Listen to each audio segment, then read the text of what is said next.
But Yeah. man, it's a big hit going from okay, this 50 plus million exit to shit, I gotta fire everybody. And Well, not only that, man, me and my wife at the time, we were netting yeah, $8 million a year.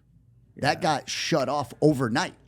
Like, Man. it was not one of those things where we got to sit down and prepare and strategize on, hey, when our $8 million a year income gets shut off, what are we going to do? Like, we woke up one day and, well, actually, we were flying into my home. We were going to Chicago for Christmas, and we were flying in on Christmas Eve. And the airplane hit a certain elevation where you start getting service. And my phone started blowing up, and it was lawyers, my broker that was doing the deal for us, and then my financial advisor. They're like, bro, you got some serious lawsuits against you right now. And I was like, all right, explain. What does this mean? Like, talk to me. I've never been in this situation. Yeah.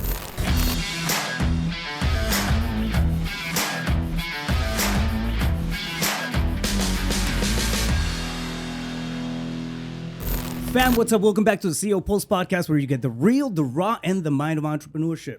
Right now, in the room, in the house, we're sitting down with none other than Mr. Eric Cline. This guy is a beast.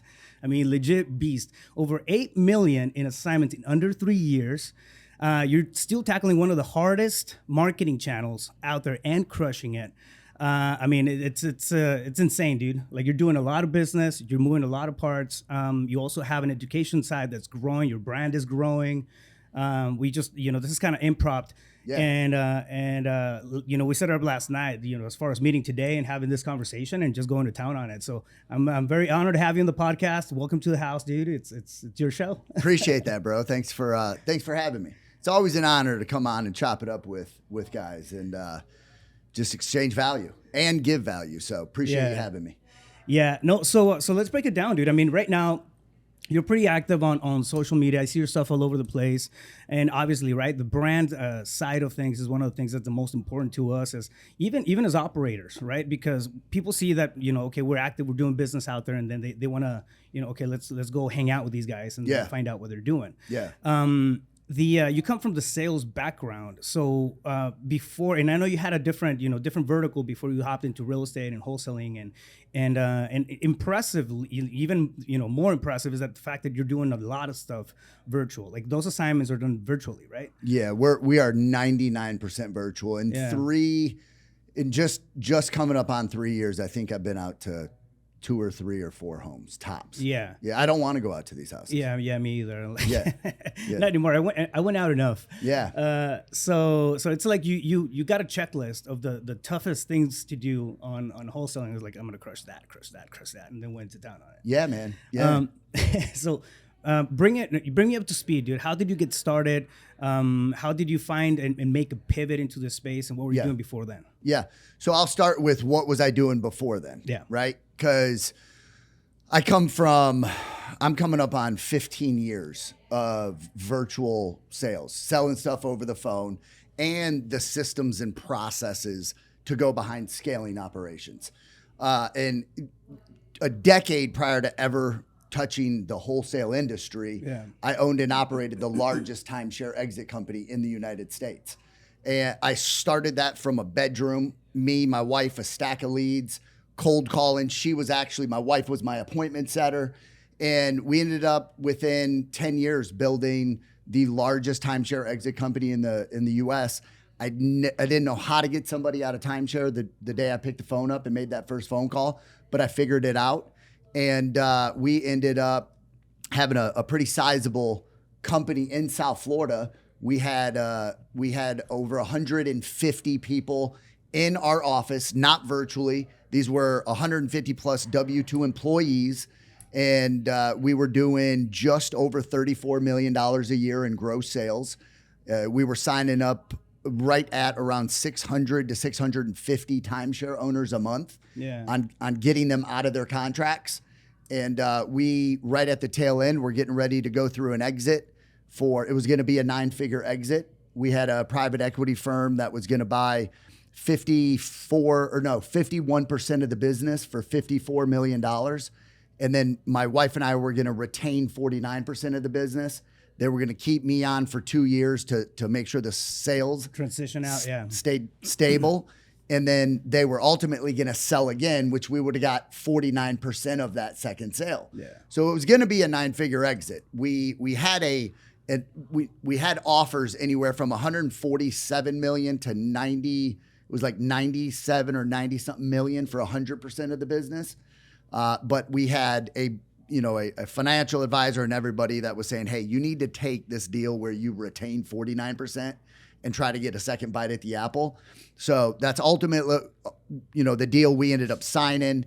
And, as this story is being told, I actually didn't sell the company. We, in 2019, right before we were going to close, we were about 60 days away from our sale. Yeah. They had done all their due diligence. Papers were signed. We were literally waiting for closing. Wow. Like when we're waiting on a deal to close. Ready to close. It's one of the statuses on my CRM. Yeah, like we were waiting. Yeah. And me and my wife mentally were already preparing for that life. Yeah. To be stroked a $54 million check is a big check. Yeah. And we had my family. We were talking about bringing everybody to Hawaii. We were scheduling dates.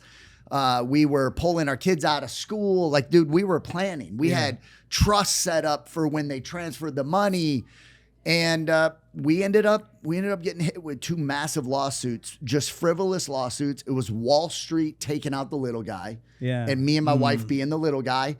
And we ended up, unfortunately, we ended up filing a Chapter 11 on the company. I had to stand in front of 100 at this time now, because we downsized just a little bit, probably 130, 140 of my team members that loved us, trusted us. They saw our mission and our vision. And I had to stand in front of all those people in one day and let them all go.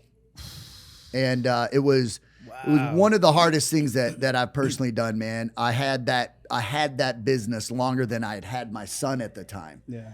And it was mine and my wife's baby. We literally birthed it in one of our rooms, a 4th bedroom of our house. And that's where we started that business. And we watched it grow to this behemoth of a company and almost exiting it. And then overnight, everything changed for me and my wife. Man, that's insane. Talk about, getting getting the blows, the big blows, right, as an entrepreneur, dude. And massive blow. I mean, that shit will break you. Most people. Yeah, exactly. So if your mindset is not right, if you don't, like, I talk about tenacity all the time. I think is one of the biggest attributes we can have as entrepreneurs. I mean, we get hit, right? Walking forward, we get hit and whatnot. Yep. We get knocked out, and keep coming back and keep coming forward. I think it's one of the biggest. I don't want to say skill, because it's not necessarily a skill. I feel it's one of the biggest attributes we can have. Yeah. Right. And just as human beings altogether. But man, it's a big hit going from okay, this 50+ million exit to shit, I gotta fire everybody. And not only that, man, me and my wife at the time, we were netting $8 million a year. That got shut off overnight. Like, it was not one of those things where we got to sit down and prepare and strategize on, hey, when our $8 million a year income gets shut off, what are we going to do? Like, we woke up one day and, actually, we were flying into my home. We were going to Chicago for Christmas, and we were flying in on Christmas Eve. And the airplane hit a certain elevation where you start getting service. And my phone started blowing up, and it was lawyers, my broker that was doing the deal for us, and then my financial advisor. They're like, bro, you got some serious lawsuits against you right now. And I was like, all right, explain. What does this mean? Like, talk to me. I've never been in this situation. Yeah. And they're like, this might ruin the deal. And I'm like, okay, cool. Well, let me know if it ruins the deal or not. And we ended up talking to the private equity firm, and they're like, no, we're good with this. We'll actually still buy you with one lawsuit. And then 2 weeks later, a carbon copy lawsuit got served to us. Oh, the word spread. The same lawyer, just representing a different developer. And it was so carbon copy that they forgot to take the other developer's name out of some of the wording. Serious copy paste kind of yeah, shit? dude. Yeah. And the private equity firm said, no, we're done. We're going to sit on the sidelines. We want you to fight these lawsuits. And then once you beat them, we will buy you. Yeah. So me and my wife spent 2.5 years and I think right around $6 or $7 million trying to fight these lawsuits. Man, that's insane. Well, I mean, at that point, what happens is they'll see a trend, right? Like, man, they did it once, they're gonna do it again in 3 months. They're gonna do it. Yep. And it becomes a higher risk. Yeah, higher man. Risk. Yeah. Yeah, it was a testing time, but I can tell you one thing. That I remember I was sitting at the table. I just got done with an 8-hour deposition. And now, mind you, I come from my background from 13 to 28 I was heavily addicted to drugs. I was a reckless human being. I was not a productive member of society. At 28 years old, the drug that brought me to my knees was crack cocaine. And without, giving the drug-a-log, I was at 28 years old in August. I was faced with a life, it was like a spiritual awakening. I had spent 8 days smoking crack. I was hallucinating. I was seeing shit that wasn't there. And I ended up making a decision on August 9th. I got it tattooed on my knuckles because I was contemplating taking my life. And I was too much of a coward to actually take my life, to where, I used to say I was hallucinating, but I know it was a power greater than myself that opened my eyes up. And they, it was God saying, hey, dude, you're either going to die or you need to get your shit together. I was 135 pounds, 28 years old, locked in a room, pissing in corners of the bedroom because I was so paranoid to leave. And I had, blisters on my face and singed my eyebrows and eyelashes off from smoking crack on a stove. And I remember that day, after an experience that I'll never forget happened. I was in a hallway by myself thinking that, there was a bunch of people in this house that weren't even there. A lot of them being my close family members, my mother, my father, my brothers, my sisters, my girlfriend at that time. And I was standing in a hallway by myself in a pair of underwear, man, just wondering, what the hell was I going to do?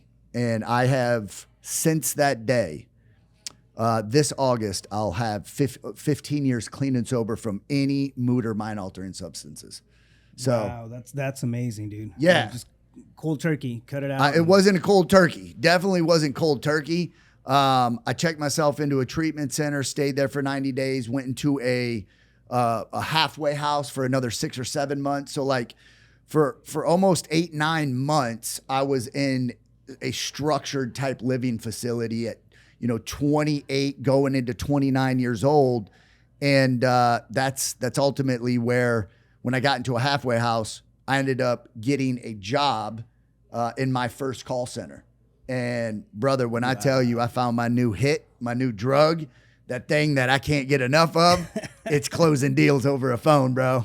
Like I get the same. When I used to be going to the dope man, dude, I'd get the bubble guts. I'd start sweating. Yeah. My stomach would start turning because I knew I was going to get my fix. Dude, when I jumped on the phones and I saw a call center for the first time, I was like, oh boy, this is going to be dangerous. And That's wild, dude. I've been living in call centers for the last 15 years, bro. Yeah, no, I mean, and I've seen your content and your stuff. I mean, and you thrive in it, right? Like you just flow through it, you go through the conversations and all that stuff. But it's, sometimes you see somebody who's like fish in water. Yeah. So I mean, it almost comes. I mean, it looks like second nature to you in that sense. But I mean, that story is hard, man. It's tough to come back from something like that. Yeah. Yeah, it is. But the point I was trying to make is when I was going through all that the reason I gave the backstory before explaining, when I was going through that lawsuit, and they were trying to take everything that my wife and I had. Like they were truly trying to destroy me and my wife and everything we had built up to that point, and we knew they were trying to do that. And my marriage was on the line at this point. You know, me and my wife had been happily married. We now have a son, a daughter, a beautiful homes, and a family. And I knew all of that was on the line. I knew it. And I knew the person that was across the table from me was the one that was trying to take it. And he, after an 8-hour deposition, he looked at me because, you know, my ass was smoked after being depositioned for 8 hours. Yeah. He looked at me and he goes, "Hey, kid." He goes, this old attorney, red face, beat red eyes. He had to have been an alcoholic. He had to have been. Mm-hmm. He looked at me and he goes, "If you can make it through this, you can make it through anything." What he didn't realize is where I already came from and where I had made it to. You had already come back. From something. Dude, I came from the depths of hell, bro. Yeah. And all he did was give me confirmation that this was just the beginning. Yeah. And that's the way I took it. I'm like, dude, you can take all my money, you can take all my houses, you can take all my cars, because we had a lot of that at this time. You know, and I was like, the one thing you can't take is my experience and everything that this thing right here has stored. Yeah. The knowledge. You can't take none of that. Yeah. And I made the decision, me and my wife made the decision that night. We said, let's settle with these guys. If we got to go back to zero, we'll go to zero. And I told her, I said, give me a year and a half, and I know you and I will get it all back. Yeah. And dude, her and I just got to work again. That's it. Man, that's incredible. And and you see it, right? Especially from successful entrepreneurs who go through the highs and the lows and they get hit. And then you ask yourself, like, man, how'd they get back on the horse? Yeah. Right? I mean, and that makes a lot of sense. Like you with the backstory, you know, it makes a lot of sense where the tenacity is coming from, where that, you know, that willingness to move forward. I mean, you're in the depths of hell. Yeah, man. Right? Like how much worse, you know, from that point. It sounds like a all-time bottom. It was my bottom. Bottom, yeah, exactly. Like you've seen that. So anything above that is going to be thriving. Yeah. And I think when we wire, you know, just our psyche, right, our thought process behind something like that is like, man, you know, you have the ability to figure everything out at that point, right? Mm-hmm. If you stick with it long enough, especially if you have a support structure, somebody to reach out to and whatnot, and somebody to support you through the way, like things become, I don't want to say easier, but more manageable. So we mitigate a lot of that. That internal sabotage. 100% happens. Yeah. Yeah, I think a lot of people underestimate, and I don't think enough people talk about, like, everything looks sexy being an entrepreneur. It does. Oh yeah. It looks sexy. And they see what a lot of people don't see jumping into this game of being an entrepreneur is, dude, there's a small portion of it. And I don't know the percentage, but dude, I'd say 80% you're stressed out of your mind. You have anxiety. You're not sleeping. You're wondering if this guy's screwing you over or that guy's screwing you over. Like your deals, you know, you're worried about your finances. 5% of the, you know, there's all these, in like 2%, maybe 5%. You actually got a level of clarity where you think everything's gonna be okay. Like that's what, you know. I see so many people, even with the wholesaling industry, man. I don't know if this statistic is right, but I've heard there's like a 95% fallout rate of people that want to jump into the game and then they end up saying screw it and they just throw in the towel and they give up. That 95% probably is accurate because they get lost in the sauce of what they see online, and then the second they try to do it, they're like, damn, they didn't show any of this stuff on social media. Like I only saw the nice stuff. They got to dial how many numbers, they got to make how many offers, they got to spend how much money on leads. Like there's just so much that goes into it. And that's what I'm trying to, I never got into the wholesale industry to be a coach. Never. Yeah. That was never my intentions to ever try to be a coach. And a guy once told me, he's like, man, you got so many scars and battle wounds and a resume of success. He was like, dude, you're being greedy, not letting other people understand what you do. And they opened my eyes. My wife opened my eyes. And it's like, dude, I want to give the real, raw, uncut version of being an entrepreneur so people can come into it with their eyes wide open. Yeah. That's like the message I want to be able to help people with is it's fun. It's a blast, but get ready. Yeah, I think specifically in this industry, it's not complicated, right? But it's not easy. Like you're gonna get. I think it shit, man. Like a lot of times, the stuff that I work the most on is on the mindset side. Everything else is nuts and bolts. Yeah, it's okay, easy. this is how you do it. This is this is a conversation. This is the pieces, the process, and all that stuff. But I think helping and empowering people through that process, right, is a totally different story. It's a totally different beast. Yeah.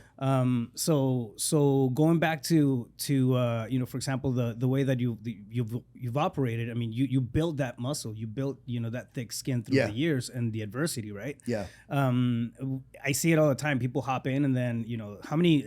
Oh, this is not working. 3 weeks into it, how many calls did you make? I don't know. I've called about 20 people. Yeah. Get to work. God damn it. I mean that's the first 20 minutes of your day. Yeah. No, I get it, man. Yeah.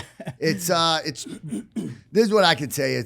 I used to always say I'm not the smartest, like the sharpest tool in the shed. Obviously, I'm sharper than a lot of people out there because one, I'm still here. I'm still in the game. I'm still doing it. It's all about like, dude, work ethic.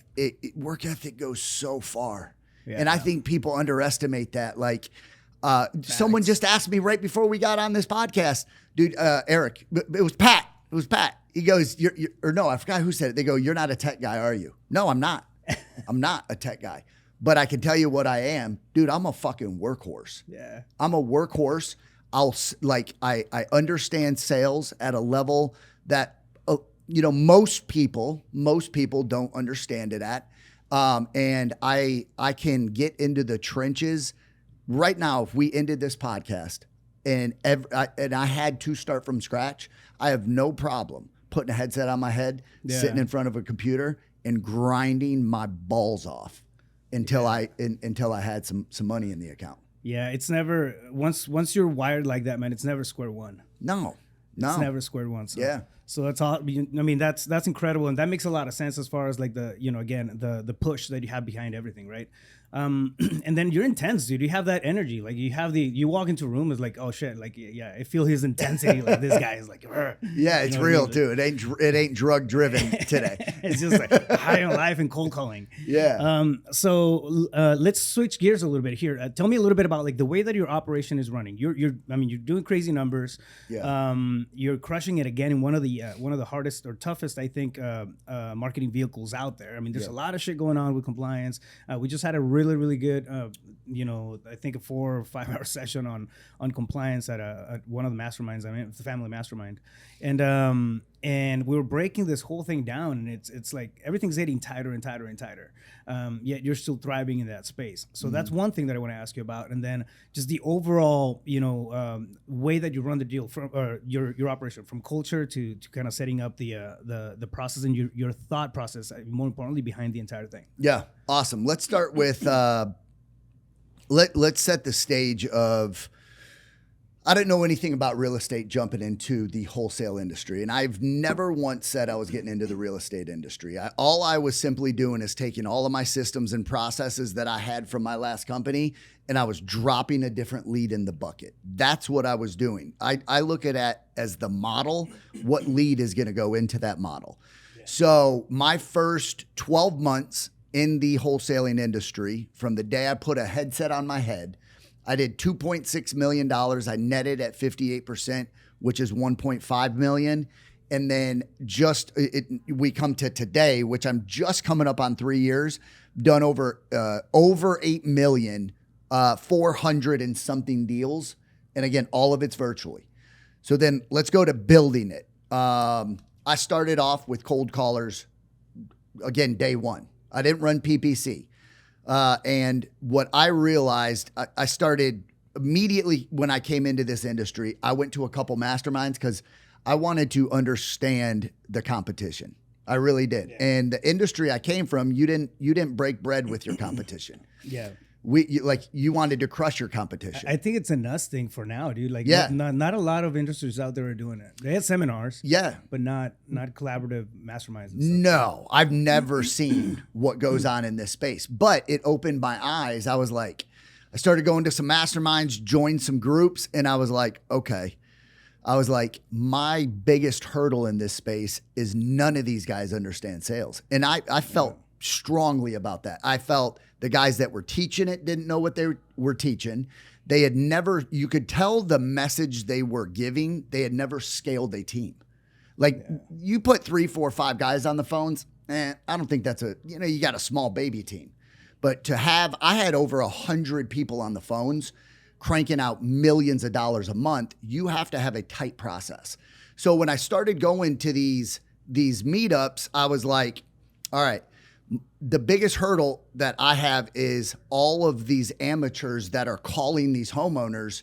When I get them on the phone, they're going to group me together with the amateurs. So how can I create a sales pitch and process where they know immediately I'm different than all the other 100 phone calls that they've got?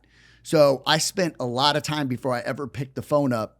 The day I put a headset on, I had a 11 or 12 page script that I jumped on when that first homeowner said hello.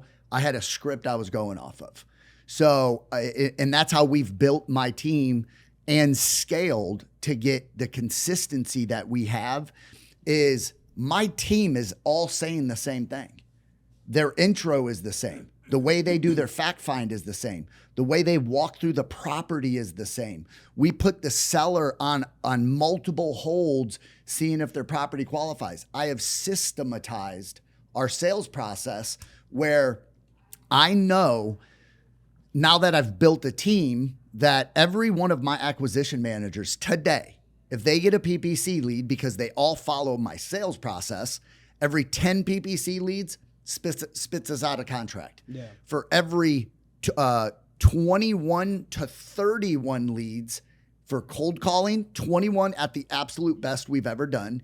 We average right around that 28 to 31 leads to a contract for cold calling. Yeah, that's pretty good though. I know I get a 10x return on cold calling. Yeah. So like I have systematized this entire model. All my acquisition managers get a minimum of 8 contracts every single month. Minimum is you got to get 8 to stay in the team, but they all get between like 8 to 12 a month. What's the I'm wondering about like the because cold calling, you have a lot of higher quality on PPC stuff, right? Inbound marketing is always going to be higher quality, but easier leads per se, and that sort of thing. I don't know if I agree with that, bro. What really? I respectfully agree to disagree. Really? Okay. Can I explain why? Yeah, please. Well, that was going to be my question. Dude, like you get a PPC lead and I get so I look at the return. I get 4.7 return on my PPC spend. On cold calling, I get a 10x return. So on cold call data, dude, these homeowners have been beaten to the ground by VAs, cold calling companies, wholesaling companies, amateurs. So the way I look at it is, dude, they couldn't be more motivated because they keep answering the phone. And they keep saying, let me talk to the next person that's willing to make me an offer on my house. And it's like they just haven't found somebody. Found the right person, yeah. That they like, trust, and are like, oh man, if I sign that contract, I think they're really going to drop 150 grand in my bank account. So like, I love PPC. I'll never not have it. But dude, we have scaled off cold calling. Yeah. So that's my question, right? Like to me, in my experience, the quality of the leads has always been, shittier on the cold calling side. We still get, a bunch of deals, and that was a backbone marketing for years and years. And then they started bolting on other strategies. Yeah. So the fact that you're running, through, that high quality conversion is, it says something, right? Yeah. How, what do you think it's due to? Having a good sales acumen. Are you talking about like the conversation, the way that you walk them through it? Or? Yeah, know how to sell. Like, dude, I always tell, like, the way I teach my team, I teach others is this is what you need to do. You need to put yourself. Everyone's so worried about themselves, right? Well, think about the person on the other end of that line. Yeah. And I always, before I talk about my sales process, and I start with the value of these leads. The leads are what pay us. The second people stop filling forms out and, stop answering the call, we're all screwed. Yeah. They're still answering the phone. So I tell everybody, put yourself in the seller's shoes for 30 days. If that was you and that was your cell phone, and you had one or two properties, right? Because some of these people have their primary residence and then they have their rental property. Dude, they're getting annihilated. We all buy the same data.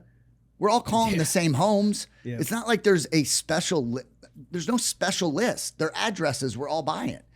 And they say, I don't have facts to back any of this up, that there's over 100,000 wholesalers out there. And there's only so many addresses. We're all buying the hot markets, right? Yeah. So if that was your home and your cell phone and you got called, let's just say, to not exaggerate it, 15 times a month. That's not an exaggeration. That a homeowner's cell phone rings 15 times a month of either a call center or a wholesaler trying to buy their house. Somebody reaching out for. How many times have they answered the same questions? What's the age of your roof? What's the age of your AC? And what upgrades have you done? Probably 15 times. Of those 15 phone calls that they got, how many of them let them go without even giving them an offer? Probably 50% or more of them, because most people don't know how to underwrite a deal while they're talking to somebody, or they don't put them on a hold to give themselves the time to underwrite a deal. Most of these conversations are anywhere from 5 to 10 minutes long. Like, dude, the homeowner has every single right to be rude to us, to be skeptical towards us, to bunch you in the group of the other 15 calls that month unless you can prove yourself to be different. And the reason I believe we have had the success that we have, it all comes to our sales process and the way we treat these leads. We treat these leads like they're gold. Yeah. Man, I love it. And it makes sense. Now, your team is based out of the U.S., right? Are you doing any stuff with VAs? Like, I own a cold calling company. Okay. Yeah. So are those calls, for example, going out, but are they done by Americans, Filipinos, or? Pakistan. Okay. Cool. Yeah. Okay. So you're actually doing you have VAs doing the outbound calling, which, I mean, that's the reason. Cold calling. Yeah. Well, the reason I asked is because it's one of the most common questions, like, the quality, but you're still closing these leads. We're murdering these leads. Yeah. Okay. So that whole thing, it's we can call it a myth. It is. Well, yeah, 100% it's a myth. The people that say cold calling is dead, they don't know how to close. That's all. I don't care if they're, and again, ours are out of Pakistan. The name of the company is Run It Remote. I train all of the callers. We have a 10,000 square foot office. We have, I think, like 250 plus cold callers in our office right now. But it doesn't matter if they're in Pakistan, Egypt, the Philippines. It doesn't matter. If a homeowner stays on the phone for 3 to 5 minutes and they ask, they've been asked questions. Do you want to sell your house? They say yes. In 6 months or less, they say yes. What is your motivation? They give a motivation, and then they verify it's a 3-bedroom, 2-bath built in 1981 and it's 1,200 square feet. Dude, if that isn't enough motivation for you to close that deal, knowing that homeowner got called completely out of the blue, and they took 3 to 5 minutes of their time with somebody that was in another country and you knew it by their accent. And that lead made it to your CRM. It is your job to take that lead to the mat. Yeah. Take it to the mat. I couldn't agree more. That's one of the things that I tell my acquisition guys, like, we track all the campaigns, all the KPIs and metrics and everything, right? It doesn't matter where it's coming from. At the end of the day, it's still a seller with an address with a problem. Yes. Right. Like there's something there to solve. So our thing is to lead with value. Now, forget about the number for now. Yep. Forget about the number. Don't be like, they're not, it's not a dollar sign that you're talking to. You're talking to a human being on the other side. Yep. See what the real issue is, read between the lines and like think, I feel like thinking outside the box on a lot of these things on how can we be creative as to how to solve the problems is key, right? But when you have a structure that you follow to find all that shit out, yes, you're empowering the team in a very, very cool way. So, what your process when you have the for example, the cold callers or hitting the phones and all that stuff, are they also closing the deals, or are they just pre-qualifying the lead and pushing it over to so taking it from lead to prospect? Yep, they're just taking it from cold. Ice cold to I want to sell my house 6 months or less. They give us whatever their motivation is at that point in that phone call, and it can be anything. Yeah. And if they have a price point, great. But just because they say, I want to hear an offer from you, Yeah. that's a legitimate, that's a legitimate thing for someone to say when they've been called as much as they have. Now, I want to hear your offer. Are you interested in selling? Yes. Yeah. How much do you want for your house? I want to see what you guys are willing me to offer. Perfect. That's what they're going to do when I transfer you over to the company that's going to make you an offer. Yeah. So they don't take it any further other than qualifying them to make sure they get to our CRM. That's exactly what I do. I've been doing that for years too, where all they're doing is gauging for interest. That's it. So I break my business model in 6 stages. It's sourcing, converting, acquisitions, dispo, measuring, and improving, right? So every deal that we go through from beginning to end goes through those 6 stages. Yep. And all those 6 stages have tasks, responsibilities, and roles, right? And at the sourcing stage, which is, where the cold callers are, I mean, they're not, basically they're looking for hands to be raised. Like Yep. you're not running comms, you're not doing a lot of stuff. You're moving quick through the records. Yep. And, Get me and leads. pushing, get me leads, push them over. That's it. Yeah. And then we get to pre-qualify them and do the thing. So I want as many leads as I can in my ecosystem, my CRM. yeah. And the one thing that, like, again, letting everybody out there know, just because a lead makes it to your CRM that day, it doesn't mean they're going to close that day, right? The money is in the follow-up. The money's in the follow-up. And, we every single month, because we have an SMS drip campaign that is robust as can be. And so every time a lead hits our CRM, the day it gets to our CRM, for the first 10 days, it gets a text message every single day for 10 days. We call it the 10 days of hell. I used to call it the 7 days of hell. Now I added 3 days. Now it's a 10 days of hell. I put every lead through 10 days of hell where it hits our ecosystem, 10 days of text messaging, 10 days of my acquisitions calling it back to back for 10 days, which has it's shortened our lead generation to conversion. When we actually get a signed contract, we have shrunk that big time. We're getting a lot more deals within the first 7 days of a lead hitting our ecosystem because of the 10 days of hell. Yeah. And then when we get leads into our system, what a lot of people don't understand is time, circumstances have to align big time for a lead to say yes. So with that, when you have that lead on the phone, is it the right time? Is it the right circumstances? Meaning, when you called them, you have no clue what they're doing right before you gave them a call. They could have just gotten an argument with their wife. Their dog could have just shit on the floor.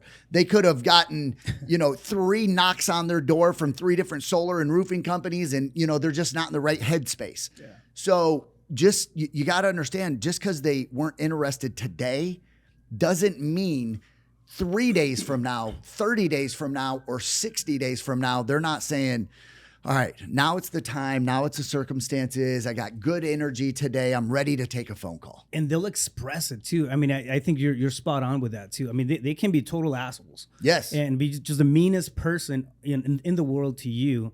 One of the things that I keep saying, especially to my team, is like, they don't know you. They're not mad at you. They're mad at the situation that they're going through. Yes. Right. And it's just an energy trigger for them. It's a behavioral trigger for them. Now, with that in mind, it doesn't mean that person can't be the nicest person the next week. Yeah. And I think inexperience tells us to, is like, no, this person's pissed off. I'm going to toss it. Yeah. It's like follow up. They're going to just ditch a good lead. Yeah. Dude, you catch me on a wrong day where I'm hungry, I'm going to be that guy. You know what I mean? But right after I eat, I'm like, hey, buddy, what's up? I'm so sorry about the way I was treating you. Catch me with no food at 2 p.m. I'm that dude too. So. Yeah, you're screwed, bro. Yeah, but it makes a lot of sense. And again, like I feel like when people are jumping into it, it's some of those things that, they don't know yet. It's one of the things that I love about cold calling. Is that it helps you, one, understand the ins and outs of the business, because you start to get rebuttals, you start to get questions. Yeah. I mean, you get drilled. I mean, it's like a fucking deposition on every single call. Yeah, you got to be sharp, dude. Yeah, they start asking you questions, right? And if you're fresh, if you're coming into the business, you're gonna have to understand the answers for those questions. So it sharpens your edge, right? Now, as you're going through it, rejection is one of the things that's the most common in our space. Yep. So the skin starts to get thicker too. Like it doesn't phase you as much at the beginning. Nervousness and all that stuff kicks in. But then you do enough calls, it's like, oh, it's just another conversation. It's just another, it's another no. I'm just closer to that yes. That's all. Just got to get the reps in, man. Yeah. You got to get the reps in. I love it, man. I think I mean it's obviously you have your X factor is going to be on that sales process once the lead is converted, but you do have that structure where you're pushing volume through a funnel, right? Yes. And pre-qualifying and then pushing them over to closing. Yep. What would you tell somebody who's getting started in wholesale? Maybe the top 3 things they need to focus on. Yep. Great question. 1, get your circle right. Get around somebody that knows what they're doing. That's going to be first and foremost, because you can expedite everything that you're about to do by getting the right information. The right information will absolutely set you free at a fast pace. The wrong information will set you back and could financially just ruin you. So get around the right people, get your circle right, and get ready to absolutely get your teeth kicked in. This is every single day is not going to be easy. It's not. Social media is fake. The 99% of the stuff that you're seeing, they want you to see that. They don't want you to see everything else. It's highlights. Right? It's highlights. So, and then repetition is king. You gotta practice your craft. If you're going to get into wholesaling, this is sales and marketing. You are not in the real estate space. So I wouldn't worry about all the real estate stuff that's out there. You want to understand how to generate leads. You want to have a bulletproof sales process. You want to understand your competition is weak. They're amateurs. How are you going to separate yourself from all the noise that's out there and get consistent deal flow? So practice sales, practice marketing. Marketing simple, right? You team up with somebody, they can get lead flow going for you. And then mindset, you gotta, I believe, again, for me, this is just my own perception on it. The sales part of it is actually real easy because you can learn it. You can learn it pretty quick. This is going to be the part that you're going to have to deal with day in and day out on whether or not you're actually going to stay in the game long enough to reap the rewards of what you are watching on social media. And you see us out here living that. So get your mind right. Constantly be sharpening, listening to podcasts, reading books, writing your goals down. Like, people think that's the shit nobody wants to do. Like, on my bathroom mirror in my home, I shit you not. If you were to walk in my house right this moment, me and my wife on our bathroom mirrors, we got goals written in dry eraser markers. I've been doing that shit for like over 14 years now. Yeah. And dude, I always say a dry eraser marker changed my life. Because I got my goals on my mirror. I can't get away from these things. I go take a shit. I got to wash my hands. I'm looking at my goals. I'm brushing my teeth. I'm looking at my goals. I can't get away from them. Yeah. I'm always looking at it. So, and then remember why you're getting up every single day. Because the days that get tough, you got to remind yourself why you're even sitting in the seat that you're sitting in. So remember the why, right? Oh, that's a little cliche, Eric. No, it's not cliche. You have to figure out why every single day you're going to wake up, you're going to pound the phones, you're going to get told no, you're going to get told you're a dirtbag, you're going to have people stab you in the back. And why are you going to keep going and pushing through rather than just go and settle for average? So your why, you got to figure that shit out. It all starts with why. One thing that I want to point out too, if you go back and listen to maybe the last 10 to 15 podcasts where I've had successful entrepreneurs, people in real estate, people outside of real estate, heck, Gene Wickman was talking about the same stuff. It's not a coincidence. Nope.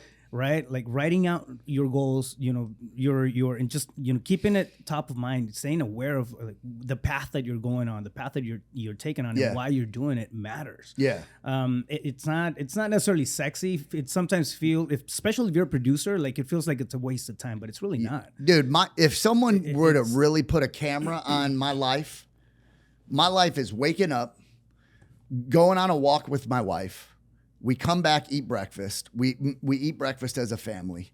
I get ready. I go to work, to the office. I'm grinding my balls off for 8, 9, 10, 12 hours a day, seriously. Yeah. And then I go work out with my wife, my son at the gym. We come home, we eat dinner together, and then we're gonna spend a little bit of family time. That is my life.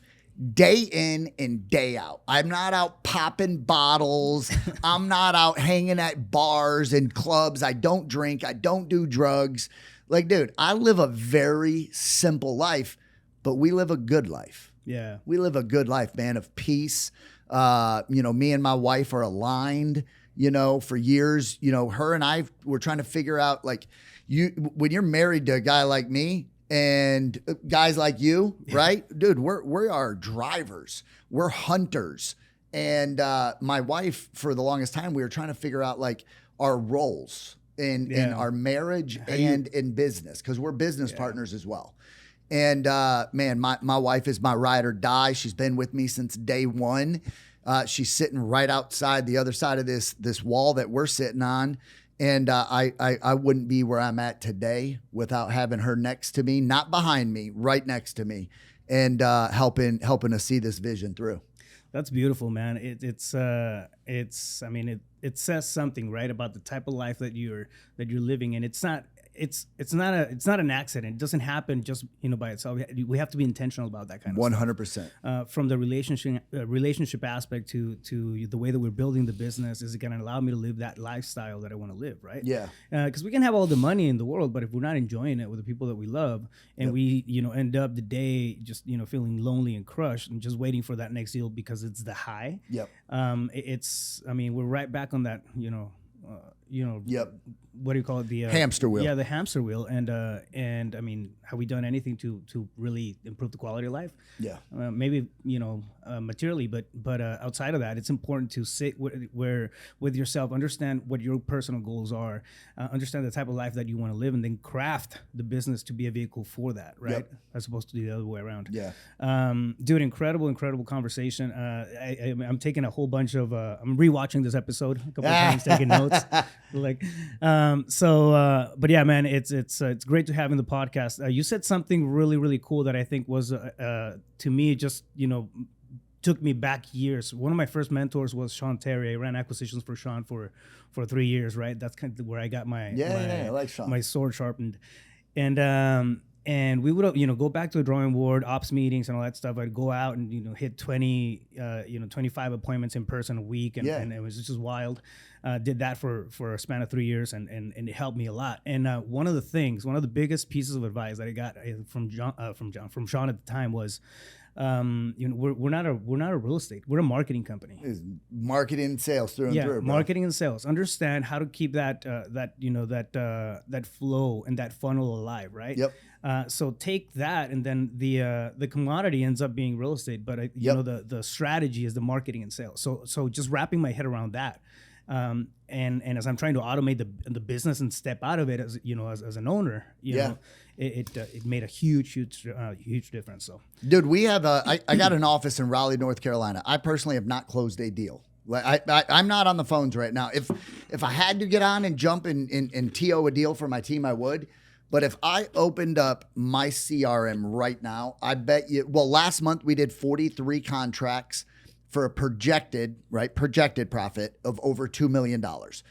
About 45% of that's going to fall off, from title issues to we offered too much to it's in worse condition than we thought, all the different reasons why a deal could go bad, right? So we already know right off the rip, 45% of our deal flow is going to be gone. And I didn't close a single one of those deals. This month, I know we're probably at 30 plus contracts already. I didn't close a single one of those deals. Yeah. My team is taking care of it. Yesterday we got 6 contracts. I'm in Scottsdale, Arizona right now. Yeah. And so if there's one thing that I can say is in the short period of time that I've been in this space, man, I went fast and hard on building a wholesale operation that got stabilized real quick. That's awesome, dude. I like to think about it as I'm creatively lazy. Yeah. I do something and I was like, how do I not have to do this shit again?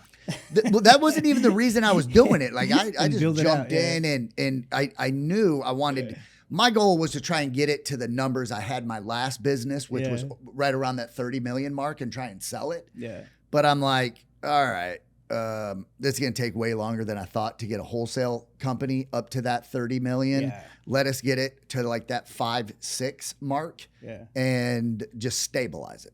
Yeah. It's very much operator and systems based. So, I totally agree. Great, dude. I mean, it's been an amazing conversation, whole bunch of golden nuggets. Your story, I mean, there's grit to it, and you see it through and through. Again, your energy is intense. You're really cool, dude. I hadn't met you in person before today, so it's really cool that we got to sit down and do this. With that being said, brother, where can somebody get a hold of you and reach out if they have any questions? I mean, if they want to, maybe you have an education business as well. So if somebody wants to touch base with you, how do they do it? The Eric Cline. The Eric, ERIC, CLINE on Instagram. There's my YouTube channel, Facebook, all that. Just go in there, hit me up in the DMs, slide in the DMs, and we'll get you the help you need. Awesome. Yeah. Amazing. Brother, once again, thank you so much for being here. Appreciate it. Guys, if you enjoyed that episode as much as I did, make sure that you give him a follow if you haven't done so yet. I mean, you're sleeping on it. This guy's solid. I mean, it has volumes of content and really good stuff that's applicable, right? That you can take to your business on a daily basis. Yep. So with that being said, fam, love you all. Stay focused. You got this.